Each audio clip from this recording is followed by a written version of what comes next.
कुमार आपका physics PYQ series में आपका स्वागत करता हूं।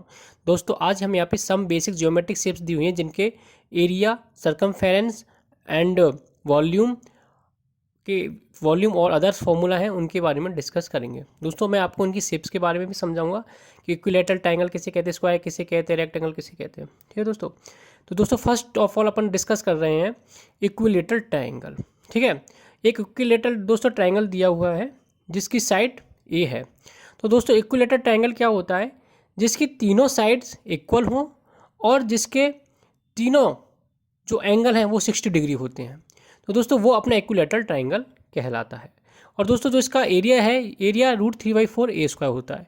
दोस्तों ये डेराइव करके आता है, पर अपने लिए डेरिवेशन कभी पूछा नहीं जाता, आपको डायरेक्ट फॉर्मूला याद रखना है। सेकंड है दोस्तों अपना स्क्वायर। तो दोस्तों स्क्वायर क्या होता है?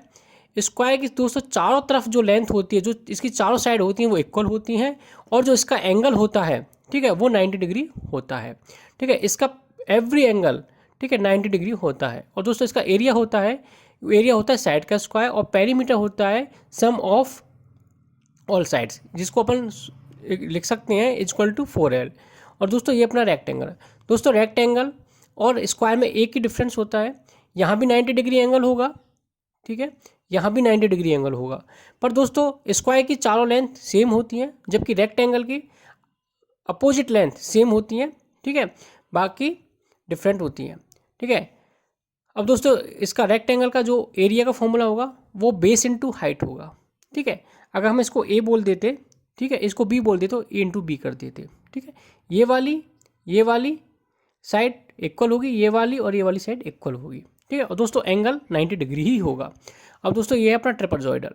तो दोस्तों ट्रिपलजॉइडल इसका बेस दिया हुआ है बी, ठीक है, इसका सामने वाली साइड है वो ए दी हुई है और इसकी हाइट एच दी हुई है।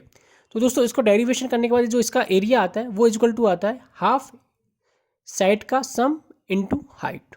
ठीक है दोस्तों ये अपना ट्रायंगल दिया हुआ है। ये ट्रायंगल ना इक्विलेटरल ट्रायंगल है, ठीक है। और दोस्तों ये इस टाइप के जो ट्रायंगल होते हैं, ठीक है, इस टाइप के जो ट्रायंगल होते हैं उनका एरिया निकालने का होता है half into base into height. ठीक है, मतलब इनकी जो तीनों जो साइड हैं वो डिफरेंट लेंथ की होती हैं। तो जब तीनों साइड डिफरेंट लेंथ की हो तो अपन ये वाला फॉर्मूला एरिया के लिए यूज करते हैं। दोस्तों अपना नेक्स्ट दिया हुआ सर्किल। तो दोस्तों एक सर्किल दिया हुआ जिसकी रेडियस है r, ठीक है।